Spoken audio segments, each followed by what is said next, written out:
Hola, hola, muy buenas tardes. Es un gusto que nos acompañen en este inicio de semestre académico en la UNAM. Se encuentra con nosotros Isis Palacios. Hola Isis, ¿cómo estás? Hola, hola Astrid, buenas tardes, ¿cómo estás? Yo muy bien, muchas gracias. Pues yo también muy bien, con muchas ganas de arrancar este semestre. Es nuestra primera transmisión en el semestre 2026-1. Como ustedes saben, este lunes 11 de agosto arrancaron las clases en toda la UNAM y pues bueno, ajedrez también. Aprovecho que estamos iniciando para recordarles todos los cursos que tenemos y torneos. Recuerden que en Ciudad Universitaria tenemos clases para principiantes, intermedios y avanzados, clases presenciales, consulten la página de ajedrez UNAM y también aquí en Facebook, Deporte UNAM, aparecen siempre nuestros horarios. Recuerden que tenemos cursos en línea y recuerden que los viernes tenemos torneos de blitz y rápidos. Y además, ¿qué pasa en las preparatorias de la UNAM, Isis? También tenemos clases, pues sí, nuestras clases de ajedrez. Estamos en prepa, casi en todas las prepas ya, me parece. Y pues estamos ahí, yo me encuentro lunes, martes y jueves en prepa 1 y prepa 8. Y pues con mucho Perfecto. gusto, espero conocerlos, espero ya conocer a los nuevos integrantes de la universidad. Entonces, por ahí andaremos. Muchas gracias, Astrid. Pues acérquense a las actividades deportivas en sus preparatorias. Tienen diversos profesores, entre ellos ya nos dijo Isis, ella está en Prepa 1 y 5 y tenemos otros profesores en el resto de las preparatorias. Entonces, para arrancar a entrenar, primero a divertirse, a como formación integral, pues el ajedrez es maravilloso y después, pues a aquellos que ya les apasione más, pues también está el ajedrez competitivo, ¿no? Y aprovecho ya el último comercial antes de que Isis nos exponga la clase que tiene preparada para hoy. El 30 y 31 de agosto vamos a llevar a cabo el selectivo de nivel superior para el Campeonato Nacional Universitario. Entonces, todos los estudiantes de la UNAM que estén en nivel superior, desde licenciatura, maestría, doctorado, etcétera, pueden participar. Hay ciertos requisitos, tienen que cumplir cierto avance académico, tienen que ser estudiantes y no haber reprobado todo. Se les pide que pasen la mitad de sus materias a las que se inscribieron, lo cual tampoco es mucho. También se les pide que tengan menos de, me parece que de 25 años. Eh, pero bueno, la convocatoria está en Ajedrez UNAM y va a estar publicada aquí también en Facebook Deporte UNAM. Entonces, estas son ya los últimos días para inscribirse y pues bueno, a todos los ajedrecistas que ya llevan tiempo en la UNAM, pues bueno, ya están enterados, pero hay muchos que quizá ingresan este semestre, salen de preparatoria e ingresan a la UNAM, entonces es importantísimo, si conocen a alguien que esté en esta situación, pues avísenle que justo ahora en agosto, el 30 y 31, pero las inscripciones se cierran antes, pueden participar para formar el equipo varonil y el equipo femenil de ajedrez que jugará el campeonato nacional. ¿Verdad? Entonces, bueno, pues ya mucho comercial por hoy, pero pues bueno, es la bienvenida a este nuevo ciclo de lecciones de ajedrez. Isis es quien arranca. Isis, ¿qué nos preparaste para hoy? Muchas gracias, Astrid. Bueno, este semestre estaremos viendo el libro Siete Pecados Capitales en Ajedrez. Me parece un libro muy interesante. Quien pueda, por favor, échale un ojito. Quizá lo encuentren en línea. Es muy interesante. Me parece que es un poquito más complejo. Me parece que es para intermedios avanzados. Principiantes me parece un poquito complejo, pero es bueno que le vayan echando un ojito, ¿no? El día de hoy yo presento el primer pecado capital. Bueno, sí, el primer pecado, que es el pensamiento. El ajedrez todo el tiempo se trata de estar creando, de estar evaluando las posiciones, ¿no? Y sí, comentan que que una de las cosas, de por qué el pensamiento es un pecado capital, nos hablan de los síntomas, ¿no? Que es la confusión y las limitaciones de los modelos. ¿Qué son las limitaciones de los modelos? Muchas veces cuando tomamos clases de ajedrez, una de las partes muy importantes es la táctica, y después viene la parte teórica donde empezamos a analizar partidas. Pero el hecho de analizar partidas no se trata de ver o aplaudir qué tan bien juegan los grandes maestros, ¿no? Sino entender las ideas principales y cuáles fueron qué fue lo que los motivó a jugar de esa manera, ¿no? Bueno, de hecho lo he dicho mucho con mis alumnos, ¿no? No se puede otra, replicar la misma partida, nunca se va a poder replicar, pero sí se pueden tratar de imitar, de tener las ideas con las que juegan nuestros grandes maestros, ¿no? Que es justamente para lo que nosotros podemos ver modelos, vemos sus partidas, dedicamos tanto tiempo de estudio en estas partidas, no porque vayamos a llegar a la misma posición, difícilmente vamos a llegar a la misma posición, pero podemos replicar ciertas ideas. ¿Ok? Y de esto va la parte del pensamiento. Nos habla mucho de los modelos. De hecho, nosotros cuando empezamos a jugar ajedrez, estamos muchas veces limitados porque no tenemos tanto conocimiento o no hemos visto tantas partidas, no tenemos la experiencia para poder lidiar con esas situaciones, ¿no? Y justo, bueno, voy a presentar entonces la primera posición con la cual se presenta el libro. Eh, la primera posición es de Rosenthal, es en 1993, me parece. Nace de una apertura Alekhine. Afortunadamente no vamos a hablar de la apertura Alekhine, pero vamos a hablar del momento crítico. Esta posición no es importante de dónde nació, sino hay que ver el momento crítico. ¿Qué es lo primero que podemos analizar? ¿Lo que es lo primero que podemos evaluar? Pues que estamos en una posición completamente cerrada. De hecho, a mí me llamó mucho la atención esta posición, me pareció sumamente interesante.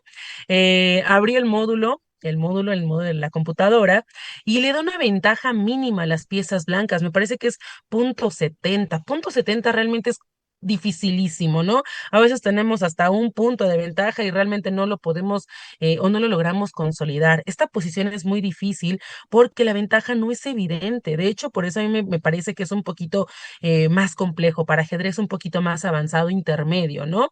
Pero igual, para principiantes es importante que vayamos viendo los temas básicos con los cuales, bueno, nos hace énfasis en la presentación de este problema. Para empezar a evaluar esta posición, debemos encontrar las dos debilidades que tienen las piezas negras. Ahora, repito o abordo lo del módulo, porque sí, las piezas blancas se les marca ligera ventaja, ¿no? Pero si nosotros no entendemos cuáles son esas ventajas, realmente eh, no vamos a poder explotarlas. A mí me parece muy interesante que debamos evaluar y que lleguemos a la conclusión que las casillas, o bueno, que las piezas más débiles son el peón de F5, el peón de D5 y el peón de B7. ¿De acuerdo? ¿Por qué? Porque son peones que no están siendo defendidos por otros peones. Ya en otras transmisiones, en las clases que estaban en la universidad, pues ya hemos hablado muchísimo de estructura de peones, ¿no? Y por qué esos peones son débiles. En primera F5, porque pues no lo está defendiendo un peón, el peón de D5 también es un peón aislado, es un peón retrasado, es un poco lamentable la posición del alfil que debe estar defendiendo pues dos peones. Ahora, si somos un poquito más quisquillosos, vemos que las piezas negras pareciera que no podemos explotar nada. Sin embargo, también no se ve un ataque de las piezas negras, ¿no? Ahora, a mí me gusta o me llamó mucho la atención porque yo, que he jugado, que he tratado de jugar un poquito, pues a mí, o bueno, al menos como yo comprendo el ajedrez, traté de generar algo en el flanco de rey, ¿no? En el enroque del rey negro, porque pues así me han enseñado el ajedrez, ¿no? Yo trato de jugar de esa manera, trato de jugar a matar. Y no, la verdad es que esta posición es bonita porque simplemente se va trabajando un poco a poquito se va trabajando y no se trata de explotar o de reventar todo el tiempo. Lamentablemente el ajedrez pues muchas veces no podemos ir y matar y ya, ¿no? No es tan fácil, debemos trabajar nuestras pequeñas ventajas. Y es bonito ver cómo Rosenthalis, perdón, no soy muy buena con los nombres, entonces nos explica que eh, Él viene de una partida de Smyslow que se jugó en Moscú en 1948, recordaba una posición similar, no es igual, pero es similar, ¿no? Y que a través de ese modelo, recordando ese modelo, pudo llegar a la posición o trató de replicar esa idea para generar algo en la posición. Si nosotros no generamos nada, pues esta posición hasta las piezas negras se pueden empezar a liberar. De todo esto, él dice que va a tratar de explotar ambas debilidades, o las tres debilidades, ¿no? B7, D5 y F5. Por ello, hace la jugada A4 y otra vez podría ser muy raro, ¿no? ¿Por qué? ¿Por qué A4? ¿Cómo es que mediante A4 voy a poder explotar D5, F5 y B7? Bueno, ¿qué es lo que quiere hacer? Quiere avanzar el peón para presionar al peón de B7. Ahora, ¿qué es lo que tienen que hacer las piezas negras? Pues no dejar que el peón avance, ¿no? Deben amenazarlo, ¿no? No pueden, este, simplemente dejarlo ahí y ya. Ahora, las piezas negras hacen la jugada dama D7. Dama D7 presionando al peón y las piezas blancas aquí otra vez se dan cuenta, o desde el inicio, desde que empezó toda esta combinación, las piezas blancas tienen claro que la dama blanca ya no está haciendo, ya no tiene una misión clara en el en el enroque negro, ¿no? En el flanco de rey, entonces la regresan a D1.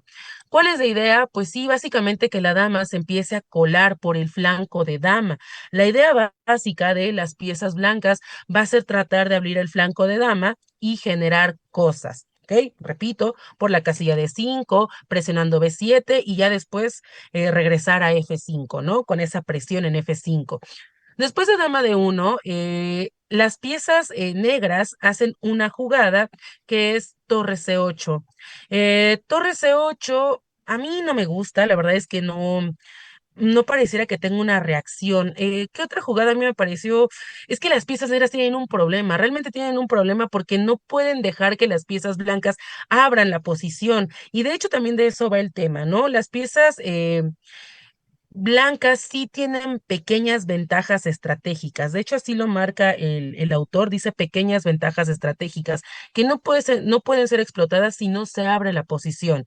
Entonces, por eso buscan el desequilibrio, ¿ok? Y a torre C8, este, las piezas blancas hacen una jugada que es dama A, perdón, ves A5. A5, otra vez presionando, sintiendo la presión sobre el peón de B7.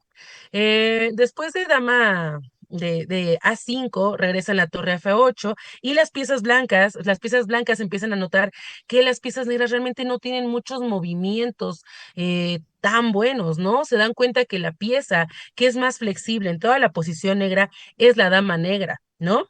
Entonces, ¿qué es lo que van a tratar de hacer? Es una idea muy bonita del jugador con las piezas blancas. Hacen dama A1 y otra vez, pensando que no tenemos idea de los de modelos anteriores, pues dama A1 no lo entendemos. ¿Por qué? Pues porque no estamos viendo que amenace un peón, ni siquiera es un peón que estoy amenazando con dama A1. Pero ¿qué queremos lograr con dama A1? Bueno, las piezas blancas tienen una idea muy clara. Quieren hacer el intercambio de damas o en su defecto poder colocarse en la casilla A3 para dominar esa diagonal y poder acceder a las casillas C5 o la casilla D6, donde las piezas blancas van a poder explotar su posición. ¿Ok? Después de esto, pues las piezas negras regresan la dama a E7. Y otra vez, las piezas blancas hacen dama A3. Y es un movimiento, es un momento clave en la partida, ¿no? Porque muchas veces nosotros no haríamos este movimiento, lo digo como jugador, a mí me causa un poco de conflicto hacer dama A3.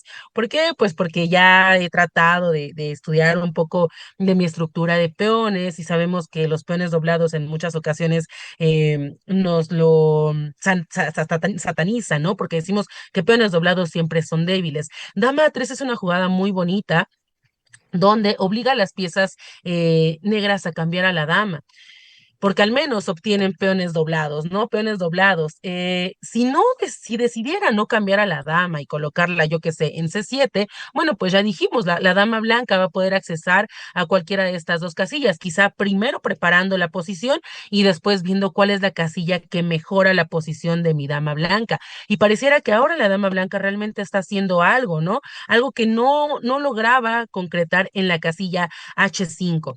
De hecho, me llama mucho la atención, voy a regresar un poquito a la posición. Aquí, en esta posición, de hecho, el módulo lo marca, ¿no? Que la mejor que una de las mejores jugadas según el módulo, pensando como computadora, es hacer dama G5.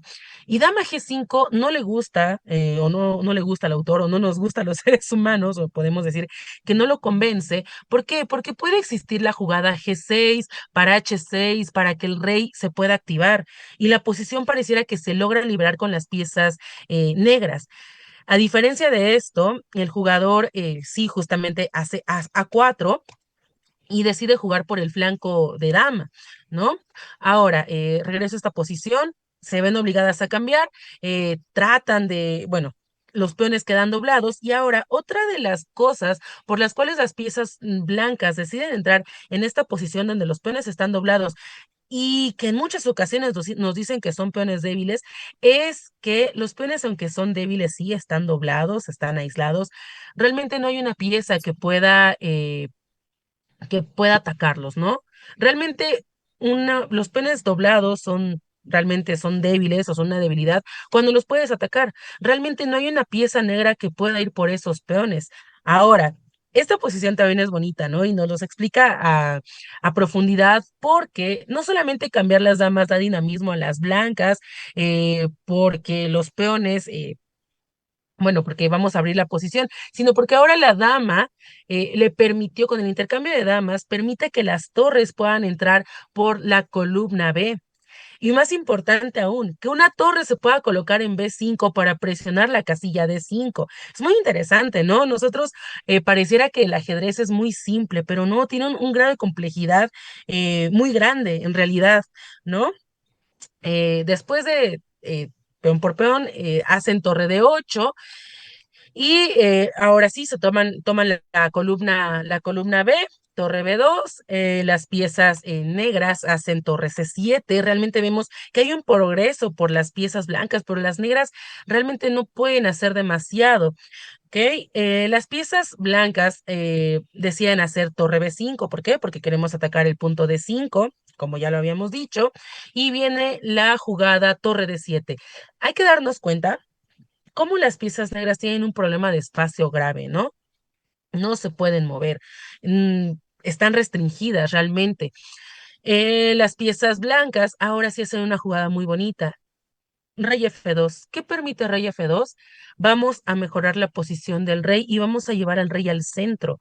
¿Por qué? Pues porque ya estamos en un final, ¿no? Y el rey en el centro va a poder evitar que los peones puedan avanzar.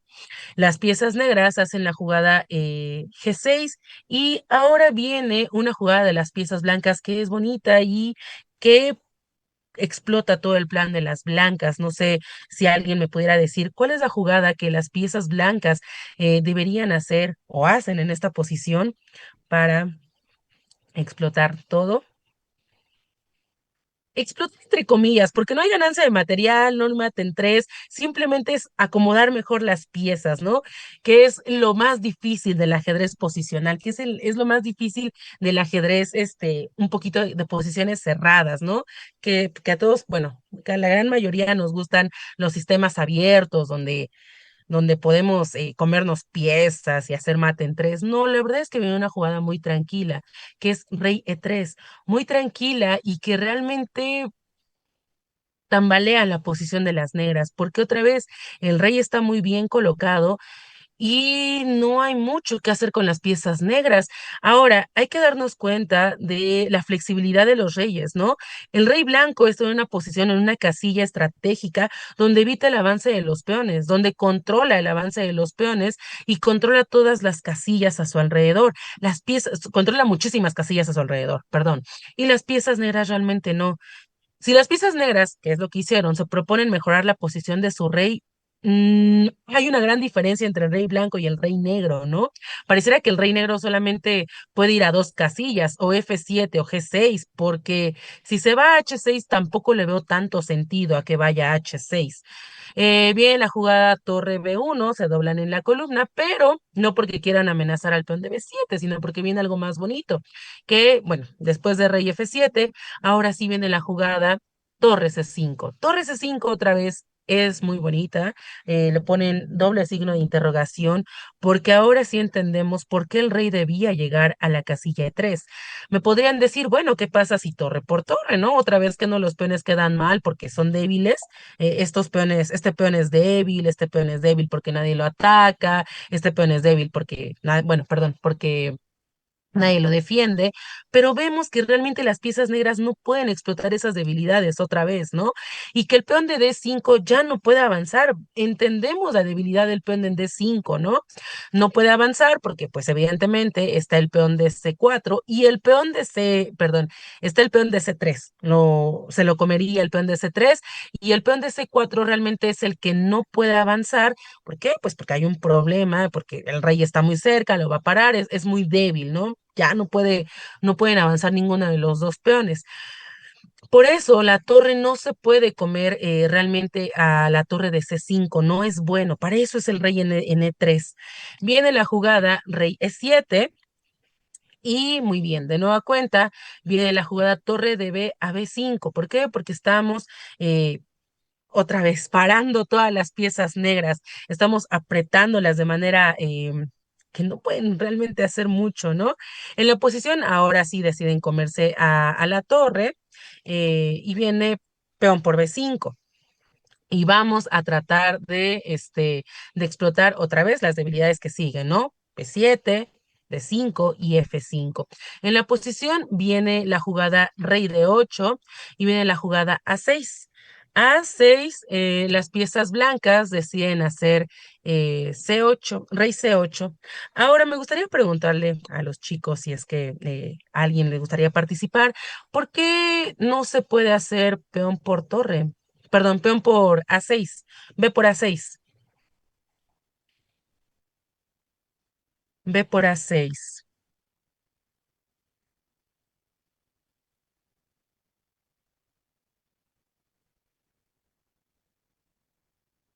Peón por A6 es una mala posición porque ahora sí, estos peones, a diferencia de los peones blancos, son muy débiles porque simplemente con la jugada torre A5 frenamos el avance de los peones y no hay una pieza que pueda defenderlos porque la torre tiene una restricción de movimiento grave, ¿no? No se puede colocar en la casilla de 6 por los peones blancos, ¿ok?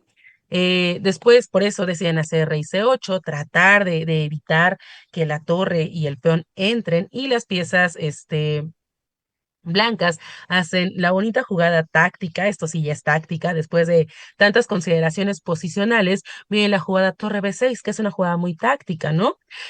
Podríamos decir que ya ganamos las piezas negras porque nos comimos a la torre. Realmente no.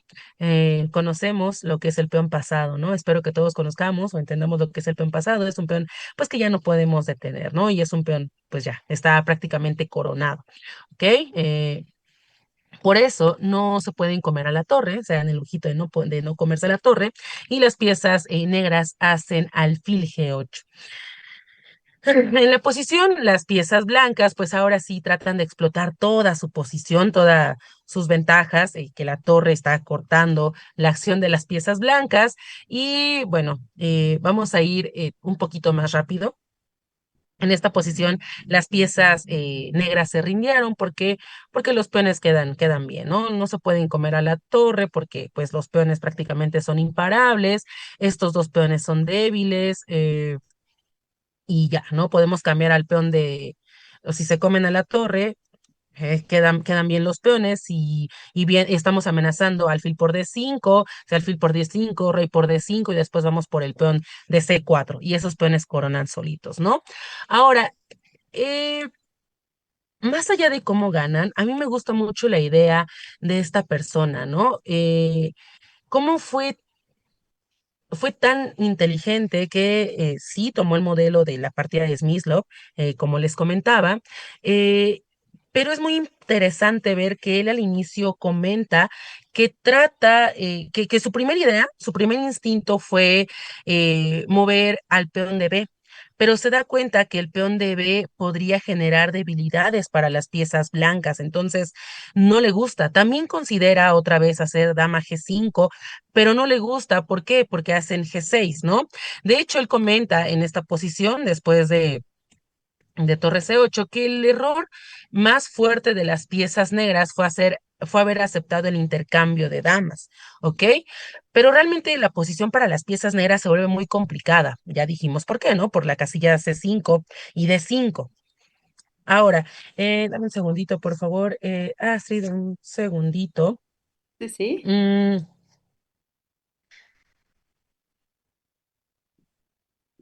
muy bien. Aquí viene un concepto que a mí me gustó mucho, que hablan mucho del autocontrol, ¿no? Cuando nosotros empezamos a jugar, y lo digo más como jugadora que como entrenadora, que como instructora, cuando nosotros empezamos, nosotros estamos jugando, llega un punto en el que se nos nubla la visión, ¿no? Estamos demasiado nerviosos, simplemente estamos como con las ideas que tenemos de entrenamiento previo y no nos paramos a analizar qué está pasando realmente en la partida. De hecho, el autor nos pide evaluar la posición desde una perspectiva macroscópica antes de concentrarse en microlíneas. Tienes que ser muy objetivo con tu evaluación de la posición para después desgastarte mentalmente, eh, calculando toda la línea, ¿no? Porque es algo que nos pasa muy seguido.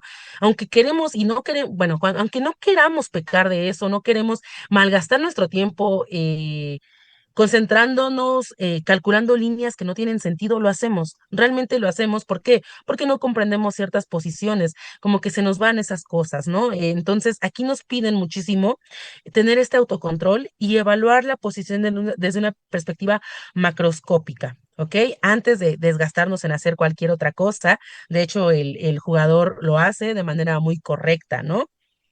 Ahora, a partir de esto nos habla mucho de los modelos de ajedrez. Em, en una posición, nosotros disponemos de una base de datos que nosotros tenemos en nuestro cerebro, ¿ok? Y a partir de eso nosotros podemos darle sentido a nuestra partida y nuestra partida pues se vuelve un poco más dinámica. Esta partida o esta posición a mí me parece un poquito más complicada y de hecho el autor lo menciona muy bien, que si nosotros no tenemos la experiencia o partidas previas con posiciones cerradas, pues va a ser muy difícil que nosotros lo podamos entender, ¿no? Porque no tenemos experiencia previa, porque nos cuesta mucho trabajo y a nuestro cerebro le va a costar mucho más abstraer esa información. Podemos entenderlo y decir, ah, sí, qué padre, pero hasta ahí no vamos a poder replicarlo. Por eso es tan importante que nosotros sí juguemos, pero que nosotros hagamos conciencia de lo que estamos jugando y estudiemos nuestras posiciones, porque si nosotros no le ponemos conciencia y solamente jugamos, difícilmente vamos a progresar, ¿no? Y bueno, retomando el autocontrol, me gustaría dejarlo así, ¿no? Antes de pensar a profundidad en una línea o idea, debemos preguntarnos si hay otros factores en la posición que deberíamos tomar en cuenta. Siempre es buena esa parte, creo que es la frase que más me gustó del capítulo. Otra vez, ¿no? Donde, y me parece que lo más natural es tratar de jugar bueno, jugar por el flanco de rey, cuando no, vemos que hay otras ideas, ¿no? Es lo bonito del ajedrez, que podemos explotar otras ideas. Mm, en general, es hasta ahí. También nos enseña o nos muestra justamente la partida de Smyslov, donde se toma esta idea en particular y la podemos retomar aquí, ¿no? Solo la idea como tal. La partida es distinta. De hecho, te menciono, Astrid, esta es de una apertura alequín, la partida de Smyslov, me parece que es una apertura española, ¿no? Donde otra vez nos dice el maestro que nosotros no deberíamos concentrarnos tanto en las aperturas, porque es un error que muchas veces tenemos, ¿no? Que nos ponemos muy nerviosos porque no sabemos la apertura. Hay que entender que hay más allá que la apertura, ¿no? Entonces, estas ideas, estos modelos se pueden replicar en otro tipo de aperturas, que es lo importante que nosotros entendamos las ventajas, en este momento ventajas estáticas y cómo volverlas ventajas dinámicas. ¿Ok? A partir de esta posición, donde otra vez hablan de la de Smyslov, nos dicen, bueno, que es importante otra vez retomar modelos, pero que lo más importante es que nosotros también tengamos la parte de la intuición ajedrecística y justamente la parte del pensamiento erróneo que muchas veces, yo no creo que sea erróneo, sino un poco, mm, con un poco de falta, bueno, falta de ver esos modelos, es que no es erróneo, simplemente pues es un poco de esto, ¿cómo poder decirlo? De que no hemos visto unas partidas similares o no tenemos, sí, no tenemos una base de datos que nos permita jugar con esto, sí, lo ignoramos de cierta manera, este, pues nos cuesta mucho trabajo jugar con esto, ¿no?